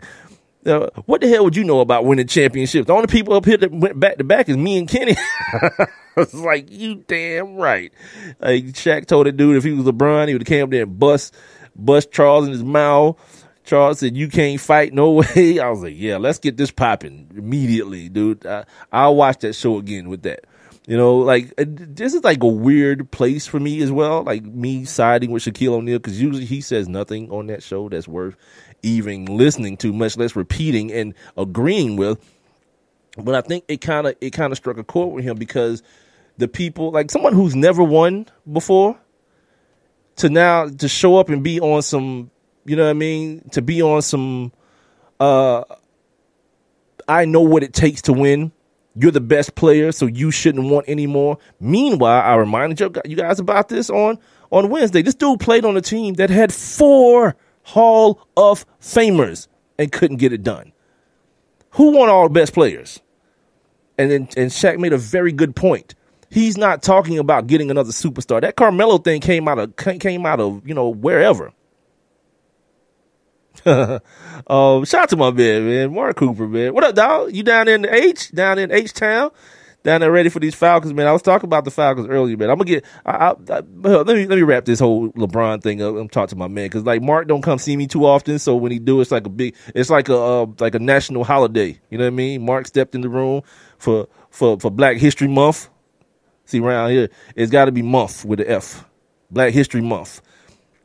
So the last thing I'm gonna say about this Charles Barkley thing, like he's a fool, he's a clown bag to say that that's not personal. The things that LeBron said about him, while they may have been personal, they were actual facts in the truest sense of facts. You know what I mean? Things that actually happened that can be proven without a shadow of a doubt. You saying someone who's saying someone doesn't want to compete is ridiculous, and saying that it's a better you'd more accept it if Carmelo said it. Well, Carmelo needs a lot of help. LeBron don't need a lot of help. He just needs to not be playing 44 minutes a game help. You know what I mean? But that's where we at with that. Like it's so like I hate feeling like I'm defending LeBron. He don't need me. But when people just don't understand, like greatness is greatness, and very few of us understand what that is in any walk of life that we're in. We use the word great for a lot of things, but the reality is only a very select few that walk the earth get to touch that. You know what I mean? Get to touch that greatness and then do it in a position where people are witnessing the greatness of it. I was watching this thing about Warren Buffett last night, man. Warren Buffett is like we know Warren Buffett is rich and all that. Warren Buffett's a boss, like in the truest sense of the word, man. Boss type stuff.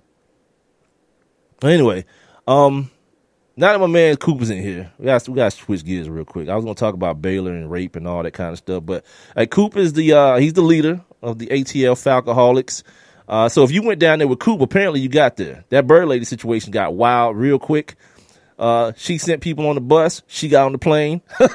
She was on Good Morning America. Other folks was at the airport waiting on the bus. It was like, wait, what's happening? We paid our money. And she was on Facebook like, inbox me if you paid your money. You know what I mean? And like, golly. Let me veer off for a second here. You MFers on Facebook have no heart, man. I didn't even realize this was a thing. This like competing bird lady thing. Like the chick that is all entangled in this whole scandal or whatever you want to call it that. Like we rocked with her on the old show, the Sports King show.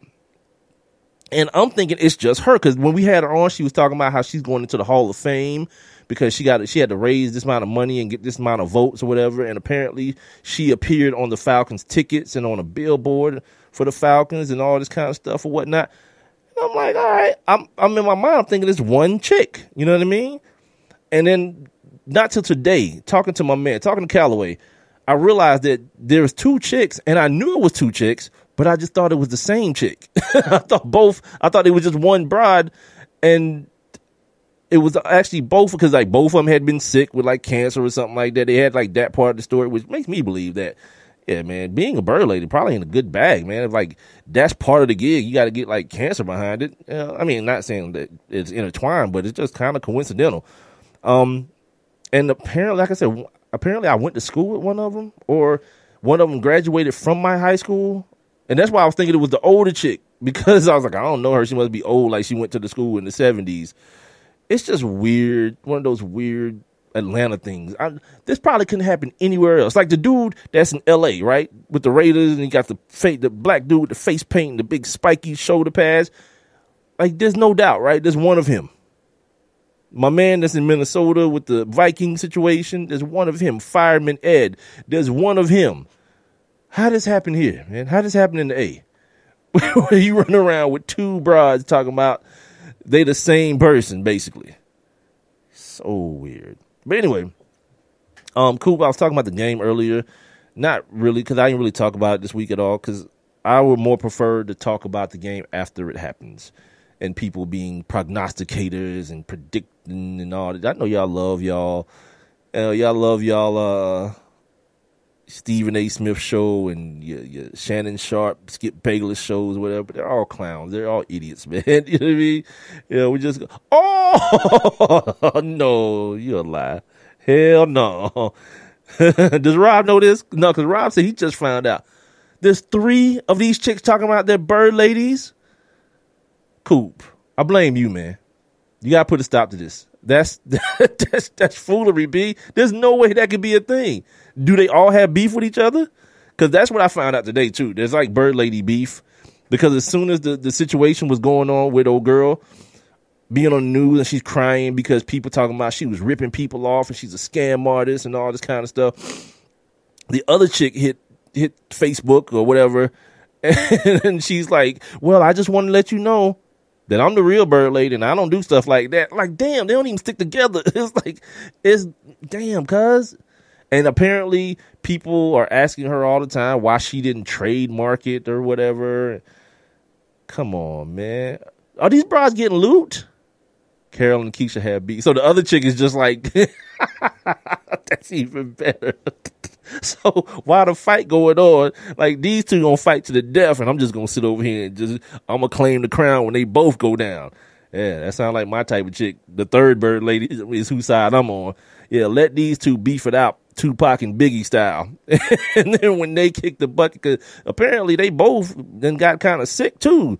Like, being a bird lady must be some stress or something. Too much stress on you.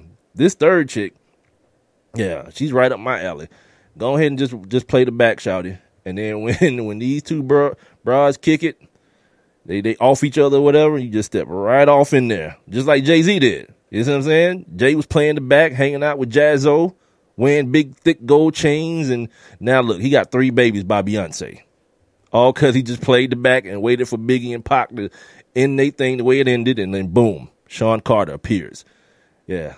It's very, very, very savvy move, man. Very, very savvy move. What else was I going to say about this game? Nothing really, man. I was also talking about Mike Vick earlier, Coop.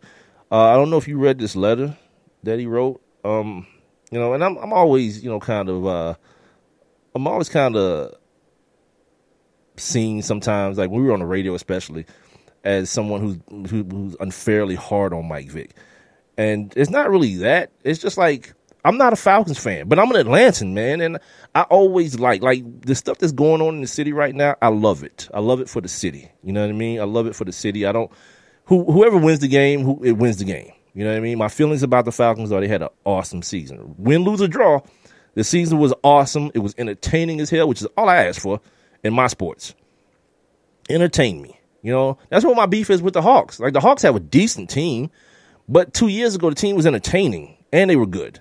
If they would have been this team, like in fifth place, but as entertaining, I'd still love them. The team just seems real clunky to me, the Hawks, I mean. So with the Falcons, I'm good, and as an added bonus for the city, they rising up in the Super Bowl. But the thing with Mike Vick, with me, I never understood that how easily, and I kind of did because he pointed it out. He pointed out something that I've been saying for years, and I'm glad that he realized it. But he said it in a way that it's still kind of like, narcissistic. It's kind of pointing back to himself, in which he says how bad he felt about what the team was going through after he got in trouble.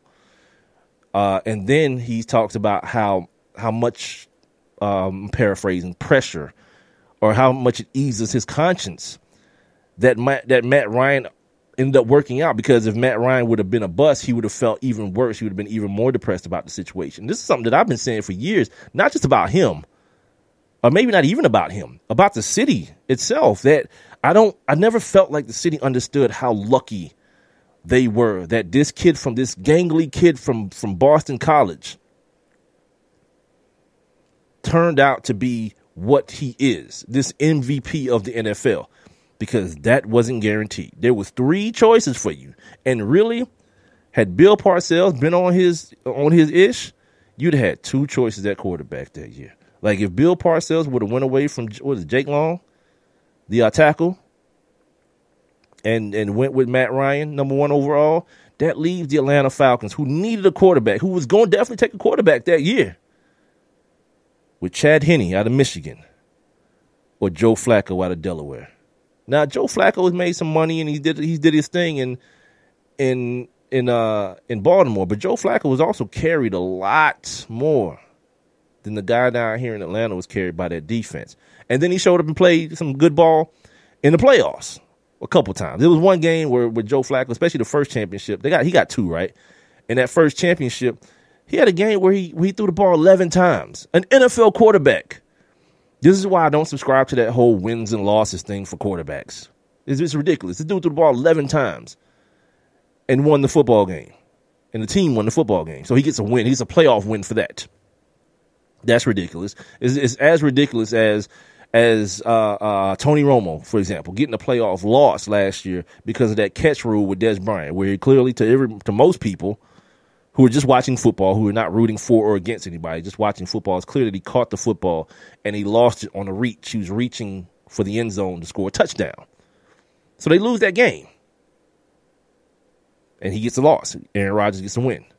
It doesn't make sense. It's a ridiculous stat. Even in baseball, where it's an official stat, they're moving away from it as an official stat because you can't really, in a team sport, quantify somebody's success, one person's success, I should say, in a win-loss capacity.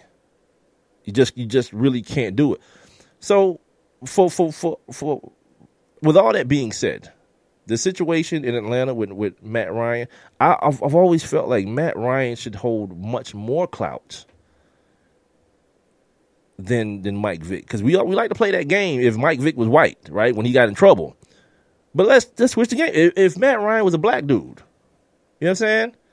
If Matt Ryan was playing quarterback the way he was playing the black dude, he would have long since eclipsed. There would have been he would have been noticed much earlier than now for being a much better quarterback than the kid that wore number 7. But because it was this white dude coming in here, taking the place of this black dude who, for a lot of people, felt like he had the city on his back. He was there for us. And in reality, if you really look closely and think about it, put your fandom to the side, how was he there for you? He did what he was going to do wherever he went. If he went to San Diego, he was going to be that same player. Like, what did he do here in the city, man? What did he do here? Because I will always contend that once that dude got on the radio here in Atlanta and told people, he did it twice, as a matter of fact. He did it here on the radio in Atlanta. He did it in the Pro Bowl when he made the Pro Bowl with the Eagles. He admitted that he didn't work. He didn't work at the thing that he said that he wanted. He wanted a championship. He wanted to be a Super Bowl quarterback and bring a Super Bowl here to Atlanta. Well, everybody can say that. Johnny Manziel gets drafted. He says that. But you know what separates the Matt Ryans from the Johnny Manziels, from the Mike Vicks? The guys who are willing to sacrifice and put in the work and do the extra stuff. Not dip out of the practice, not dip out of the weight room early, be the last one there, the first one to leave. You know, not building dogfighting compounds and whatever in your spare time. It's the dudes who take that time. Like when Matt Ryan first got here, he told Roddy White to get his ass together. You got to be that dude. And then what happened? Roddy White turned into an all-timer. You know what I mean? This dude who I can still remember working at 680 The Fan and people calling in talking about this dude need to get hand replacement surgery and all kind of crazy, people trying to be clever as callers. Nah, man. It just takes a dude to walk in and set the tone. If you heard my interview on Wednesday with Bobby Hamilton, a guy who was there with the Patriots in the early days when Tom Brady first started, he said they knew that this dude wasn't going to take anything less of perfection, like perfect effort from the people on that football team, and it raised the level of everyone. A couple weeks ago when I talked to the Rams pro personnel director, Rand Carthon, a guy who was here in Atlanta with the Mike Smith and Les Snead and Thomas Dimitroff crew. He talked about when they scout quarterbacks, that's one of the things that's important to them. The presence of that guy. That guy that people are going to look to and say, that's the guy I'm going to follow. If you really, really look at that Falcons team, the guy that people followed, it was Warrick Dunn. Warrick Dunn was the example on that team. He was the worker. He's the guy who's still with the team as a what is it called? A minority owner of the team. He's that guy. But that don't really play as much as your quarterback, especially when your quarterback is that exciting and he's that hood and he's that hip hop. And then people look at him and he says to him, You know, and people look at him and they say, that's me. That's my brother. That's the dude I grew up with. He's here representing my city. But in reading this letter from Mike Vick, it just sounded so much like I want to just tell everybody what I was able to take from the city of Atlanta. You know, kids wanting to be me, and kids looking up to me and all that. It was almost like he was more, it was almost like he loved being a star in the city where people are stars. You know, like when my man Golf was down here, he was like, damn, like it's like everybody down here think they famous. I mean, that's kind of what Atlanta is, dude. I'm gonna be real. Like everybody is somebody to themselves here, you know. And then you got the real people. You got the T.I.s and the Futures and the Ushers, and you know, you got those people here. And I think that feeling, you know what I mean, that feeling it was intoxicating for Mike Vick, as it is for a lot of people who come here from other places. That dude was from Newport News, Virginia. You know, if you want to know anything about Newport News, I think they did like a documentary, ESPN documentary on Newport News, and like all this talent, like Allen Iverson, Ronald Curry, a lot of these dudes, Marcus Vick, Mike's brother, came out of Newport News. It was a very talent-laden place, but it was kind of downtrodden and everything. And you come to Atlanta, man, a black person comes to Atlanta, a lot of times they don't leave. I remember meeting this girl at Justin's one time, and then we met in like a real crazy way because she had just got her boob job or whatever, and she was real proud of him, and we started talking on that level. But anyway, she was a teacher, but her story was that she came out here to visit a friend, saw the cost of living, had a good time as well, went back to California only to pack her stuff up and come right back, bought a house, and lived here. That's not like an obtuse story. Like, folks come here, especially like when I was out in the streets doing my thing, I would meet people like that all the time, women like that all the time. And it was like easy, like shooting fish in a barrel too, by the way. Like, you meet a chick that's just fresh in the A, yeah, dawg. It's time to ride immediately. But I don't think it's any different. You know, if just because you're a professional athlete, dude from Newport News, Virginia, went to Virginia Tech. How many places do you think he been?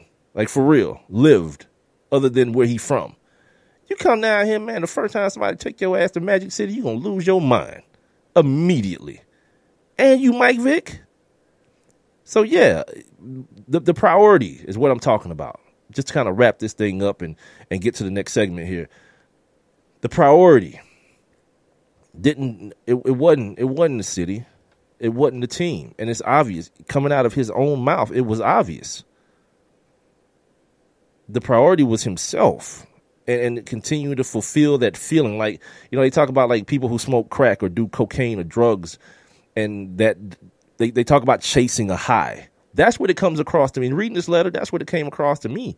Like, and then the drafting of Matt Ryan was the ultimate, like, detox. How people talk about they get sick when they go to jail because they detox, they can't get their drug anymore.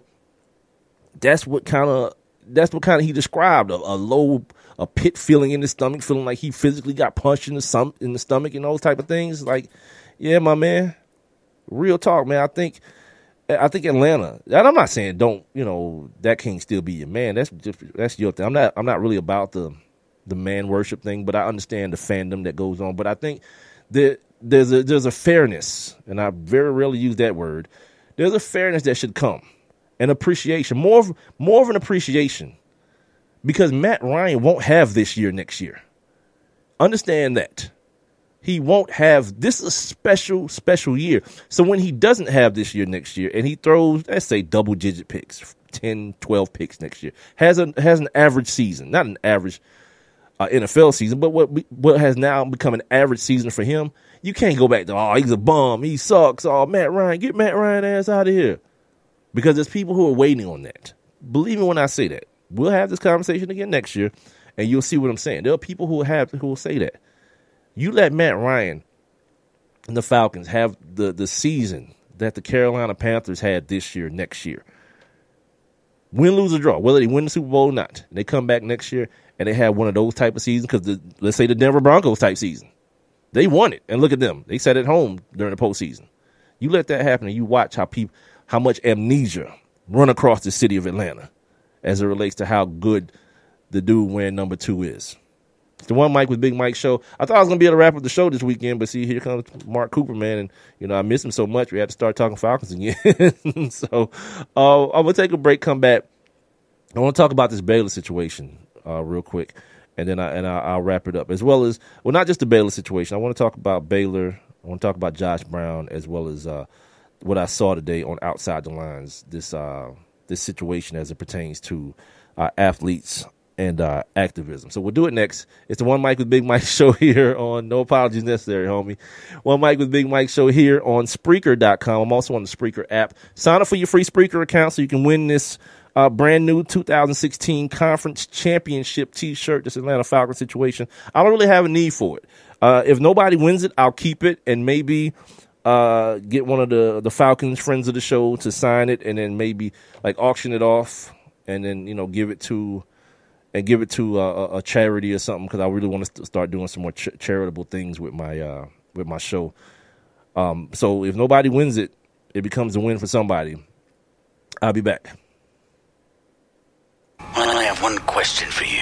Do you or someone you know run a business that could benefit from additional exposure? The One Mic with Big Mike show is currently taking on new sponsors and advertisers. One Mic with Big Mike is currently syndicated across 8 different online platforms, and your company's name could be heard and seen across all 8 as well. Let's get to work. Please send all inquiries to Mike at onemicwithbigmike.com. Thank you for listening. Thank you for your continued support. All I need is one mic. It may be hard to believe, but people just like you are already saving money. FeedThePig.org makes it easy. Their simple savings plan teaches you how to start saving without going overboard. So you don't need to mooch off your friends. You gonna finish that grape? You mean the one in my mouth? You don't need to stop buying the necessities. What you're smelling is a natural musk. Ew.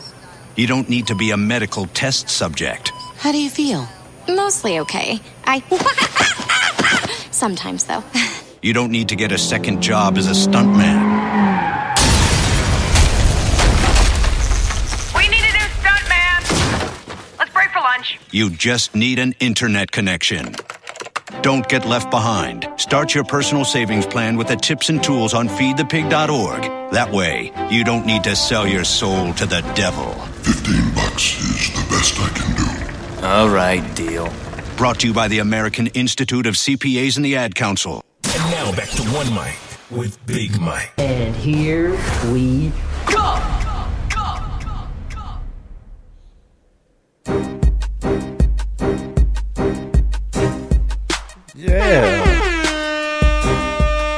Yeah, we up in here. Need some soldiers in here. So football, Falcons, Super Bowl Friday here on the One Mic with Big Mike show. Live, man, Monday, Wednesday, and Friday on Spreaker.com, the Spreaker app. Tune in, and of course, OneMicWithBigMike.com. The website, you guys can get in touch with me at 404-902-8104 via the text. Don't call the number. I can't pick it up and talk on the microphone at the same time, but you can text it. You can also jump inside this live interactive chat room like my man Mark Cooper has. All you got to do is click that little thought bubble icon you see on the streaming player. It'll get you up in here and it'll get you a chance to win. Once you sign up, though, you got to sign up for your free Spreaker account and follow One Mic with Big Mike on Spreaker, SPREAKER.com, and give you a chance to win this 2016. What size is this? A large? So if you're a lady, you want this joint, I guess you can sleep in it. And I know sometimes the ladies will cut them joints up and tie them together and, sexy them out or whatever. So it's here, man. And if not, like I say, try to get one of the friends of the show, put a signature on it for me or whatnot, and we'll try to auction it off and raise some money, or give it to somebody else that can auction it off. I can't do it. You know what I mean? I can't eBay or whatever. I don't know. So anyway, being rich and white, that thing that, the new buzzword in 2015, 16, 17, white privilege is a real thing. You know what I mean? It allows people to be very overtly stupid about things that should be taken very, very seriously. Like this thing at Baylor, right? It's been going on for a while. Art Browse got fired. The dude who tried to investigate Bill Clinton for getting the blowy in the White House, He got, I don't know, he resigned and then got a new job. Ken Starr is his name. And now more stuff is coming out because what happens with white people is sometimes, I talked about this when it came to Steve Sarkisian. Remember I talked about that? Like the dude that showed up at work drunk as hell on multiple occasions and got fired because of it, that then turned around and sued the company, or in his case, the school. No Negro ever, you understand me, has ever had that thought. Like, ain't nobody ever showed up at work high and the boss was like, Jerome, are you high? Man, nah, I ain't high. Jerome, you're high. You're fired. And then Jerome turned around and said, you know what I'm going to do? I'm going to sue Wendy's or wherever you work at. You know what I mean? Because they fired you for being high at work. But when you white and in America, that's a viable option. So fast forward. Art Briles, the head football coach. These guys who swear that they are the emperors of their own little universes, right? Who people praise and they laud that they know everything and they're so smart and, you know, offensive genius, and these words get thrown out there until some bad stuff happens, right? Until low rent, podunk strippers and hookers are found out to be giving up the booty in dorm rooms, or then these coaches don't know what the hell's going on. Cats taking fake classes and stuff. What? Nah, I didn't know anything about that. Tutors doing work for people. And in the case of Baylor, girls getting raped, sexually assaulted, stalked while they're in the presence of other faculty members. Like that one story where the girl's in with her academic advisor. He has to lock himself, or he or she has to lock themselves in the office and call the police on one of these Baylor football players because he won't take the fact that they broke up because he liked to put his hands on her. But Art Briles ain't know nothing about that till now, because he did that same Steve Sarkisian stuff. He wanted to coach football again. So what was left of his reputation, he wanted to play the I ain't know game. Talking about he didn't know what was going on. You know, this stuff didn't come by my desk. I would have put a stop to it. Winning football games at Baylor isn't that important. You a lie. So he sued the school for defamation of character, right? So the school in turn says, oh, that's how we gonna play this game? We bought you out, paid you your money, told you to go on your own way, didn't we? But nah, you found out that you weren't gonna be able to jump right back into coaching. So you know, let me stand up for my innocence. Yeah, they pulled out emails on this douchebag. Yeah, they pulled out emails on him. They pulled out all kind of stuff on him. Him talking about some, like, in this new trial that's going on, these court filings.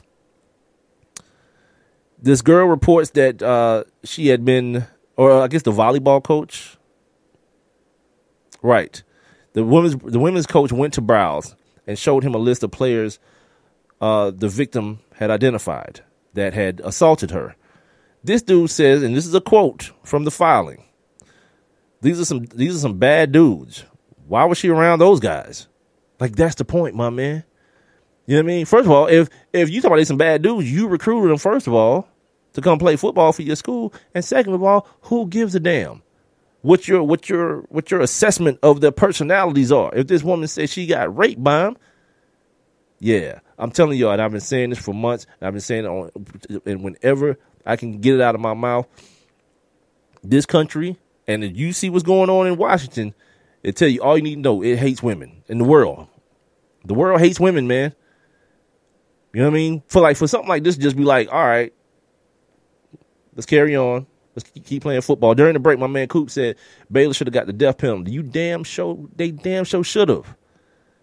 If giving Eric Dickerson a gold Lamborghini, not a Lamborghini, it was a gold Trans Am, could get a school the quote-unquote death penalty, which is not really a death penalty because SMU is still playing basketball and football. Like, Larry Brown just got in trouble at SMU like 2 years ago, didn't he?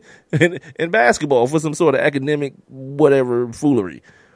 So it's not really a death penalty. Like, the death penalty should be the real death penalty. If you a school of higher learning and all this kind of craziness, and you profess to be this religious school too, these religious principles that they stand on, the oldest Baptist university in America and all this kind of craziness, well, guess what? You don't need football then, B.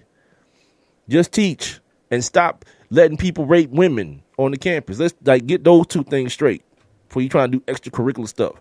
Like, how about you don't have a basketball coach that covers up the murder of one of his players by another one of his players? How about we don't do that?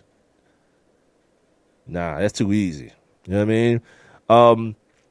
In this filing, there was alleged at least 52 rapes by more than 30 football players that went on over a 4-year period. There was this group. If you've been recruited, you know that they have a certain groups of young ladies that show the recruits around the campus. A lot of times, it's I remember the girls I remember the most was a school that I knew I wasn't gonna go to. We went to Tuskegee. They had the Golden Girls, I think they were called, right? Yeah. Yeah. Oh yeah. Anyway, these girls were called the Baylor Bruins, and the way it's described in these filings is as though the football program was kind of pimping these girls out. They alleged that Baylor encouraged making Baylor Bruins available for sex with recruits, as well as taking recruits to strip clubs. I can't lie. When I went to MTSU, that's the first place we went. Damn near. We went to the liquor store first, and then we went to the strip club. Anyway, that's not about me. Implied promises of sex and using alcohol and drugs in the recruiting process. Like, this is supposed to be this religious, this Baptist school or whatnot, and this is what's happening. You know what I mean? This is what's really good. And Art Briles sitting there like, I ain't know none of this was going on. Sean Oakman he's been indicted, cuz they about to lock this dude up, and it's all good. Meanwhile, by the way, they about to lock this dude up.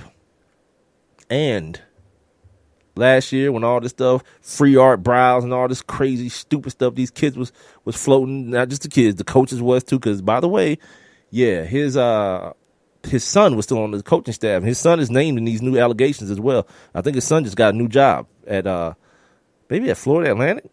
Where's Lane Kiffin at? Florida Atlantic or one of these damn schools. Yeah, it's all bad, man. All these dudes, talk about a death penalty, man. All these dudes should be banned. I'm usually the dude that's somebody shouldn't be for life for some things, but this can't be a thing. College football, as crooked as it already is financially, where the SEC pulled in $40 million amongst their schools this year, but meanwhile everybody crying broke. They still forming these political action groups or political action, whatever the C is, a PAC, to go to Washington and get laws passed. Feel me? They're trying to get laws passed so they so there's no chance of paying these kids. Come on, man. That can't be a thing. And they got their man too. Oh boy. They got the orange ghoul up in there. That's the dude that's gonna do it. What, pay somebody for work? I'm all about that life. You know what I mean? Yeah, I ain't paying nobody. Approved. Watch. That whole amateurism thing, it's gonna become law in America. Amateurism, aka slavery. When you work and don't give me that scholarship bull crap. Don't give me that, man. Oh, my man Coop is giving me the rundown tonight. Luda and Big Boy at the Funplex for the ATL out there in Houston, man. So if you listening in H-Town, man, T.I., Coop said every spot pop. Y'all be careful out there, man. Coop, you going to the game, brother? Or you just you hanging out there at one of the spots to check it out? How's that working? You got one of them big balling ass tickets, $4,300, $2,300 for a ticket or whatnot? I forgot what I saw the other day. Some dude bought tickets for him and his son, face value, not from a scalper or secondary market. He got them $2,300 a piece. God, see now I'm kind of emotionally invested because Coop's a good dude and I want them to win now, because if this dude spent his hard-earned bread, he be out there messing with these badass kids. If you spent your hard-earned bread, man, you know what I mean? What lottery? Face value. Does that mean you didn't pay the full price for them? I don't get it. Either way, man, the dude done spent money to go out there and travel out there with the team You know what I mean? Got this ticket to get up in the dome or whatnot. Now I kind of like, I want the Falcons to win now. You know what I mean? Like, not like it makes a difference. Like now they're going to win because Mike wants them to win. Nah, it's just like now, like, I want my dude to be pissed off. Like, because that's part of the problem too. You know what I mean? Oh, I get it. Season ticket holder. Yeah, my man. Like, that's like the thing, man. Like, that's like now, like, I don't want my folk to be like pissed off because like this city is gonna be like I told you the lady I spoke to yesterday, the white lady, she was like, oh man, people are gonna be crushed if they lose. I'm like, oh man, I don't find any joy in it. I'm not that dude, man. You know what I mean? For all the stuff that I might talk sometimes about Atlanta sports fans, it's still my city, man. It's still my home. It's still where I'm from, and I do not like. I don't want that to happen. I remember '98. You know what I mean? I remember, and the good thing about this year, though, to be honest with you. The good thing about this year versus 98, well, see, for people who believe in jinxes, just hit pause and fast forward about 30 seconds from here if you're listening on demand. Like, there's no Eugene Robinson situation to blame it on. I still think that was like, I still think in 98 the team got outplayed by a better squad. You know what I mean? But the fact that in Atlanta, if anything goes bad, that's the thing. To hang the loss on every time. Like, I hate the fact that Alex Mack got this leg situation. I hate that. And the way that Dimitrov, I'm looking at TV today, and Dan Quinn, everybody's being so kind of cryptic about it. It really makes me feel like it's a lot worse than it is. So, like, in the game, if you know, he skips a snap back there for the first time all year, and you know, the Patriots pounce on it and they go up 7-0 or whatever it is. It's just gonna be like I can already hear. It's almost like it's already happened. You know what I mean? Like, man, see, man, if Alex Mack was healthy, if he had that leg, and God, I that's why I'm so in favor of like football being played in domes. I like for the playing field to be as even as possible when you're talking about the best athletes on the field. Like, for those people who think it's like all macho and like, yeah, man, you should be able to play in the snow, in the dome, or in the mud. Who the hell wants to see Julio Jones in a downpour? Yeah, not this guy. Yeah, I want to see, if possible, put that dude on a track. You know what I mean? With track spikes on if you can. Yeah, I don't want to see all that. The most optimum conditions possible is where I want to see the best athletes do their work. I don't need to see all that craziness. Being in Miami and it's raining and Peyton Manning can't throw the ball. It's already bad enough. Freaking what's the kid's name from Florida? Sexy Rex. He's playing quarterback on the other side of the field. I don't want to see that crap. The one Super Bowl where it's two brothers out there too. You know what I mean? It's all mushy and nobody can get no Dominic Rhodes is what you watching on. I'm good, cuz. I'm good. So, yeah, I hate that being a fact. But altogether, let's keep it real. If we're going to do that for a minute. Both teams generally healthy. You know what I mean? So that should, I think, make for a better game. Of course, the Alex Mack thing I said, that does concern me. But as far as Julio goes, Julio has put up numbers with that foot, that toe. He's had that toe and that foot thing since he came into the league. He had the foot at the combine when he was coming into the league. So that, you know, that's what it is. The Matt Ryan, you know, he's been a workhorse since he's been in Atlanta. Tom Brady, he don't really get hurt. There was that 1 year he missed with the knee, obviously, and then the suspension this year. But they got Martellus Bennett. They got their white crew receivers or whatnot. Defensively, they're pretty healthy on that side of the ball. Of course, defensively for the Falcons. Who is it that they lost? Claiborne? Was it Claiborne they lost with the tricep or the bicep or whatever? And of course, Trufant is not there as well. So but they've played ball without those dudes. Well, Trufant for the greater part of the last few weeks. So that shouldn't be a glaring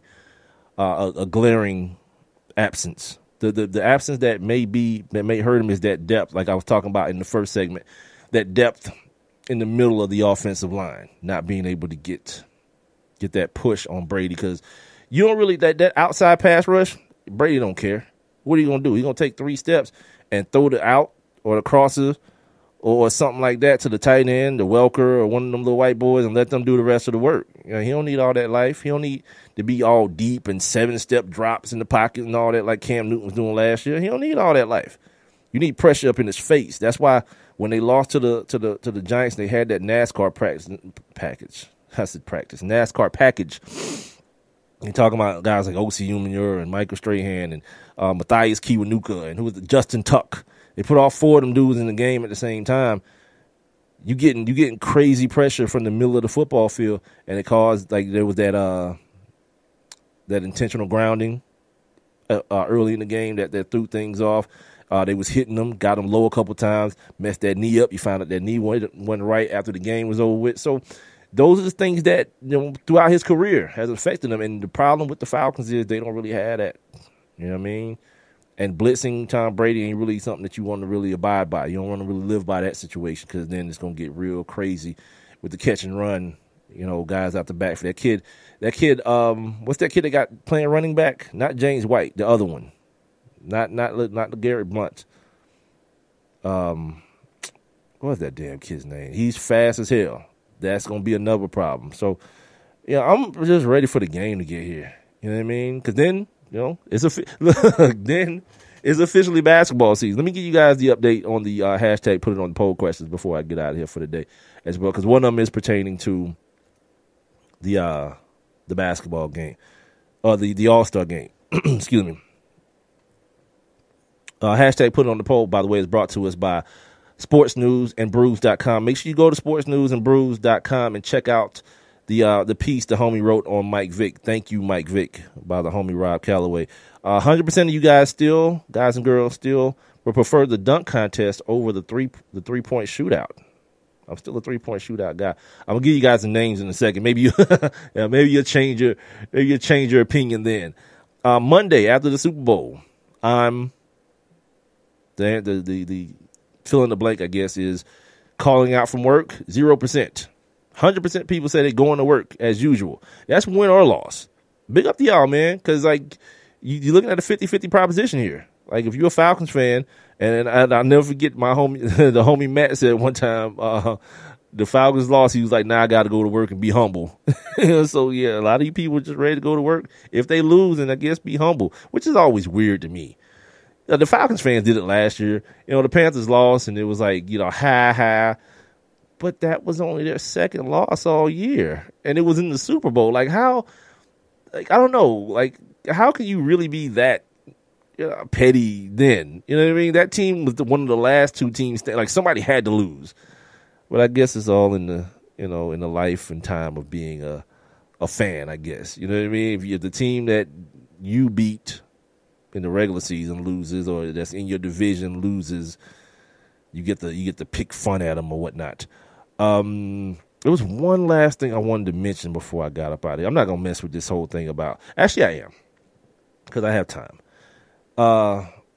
This thing that I saw today on television. And by the way, this is the One Mic with Big Mike show. Got a couple minutes left in the show.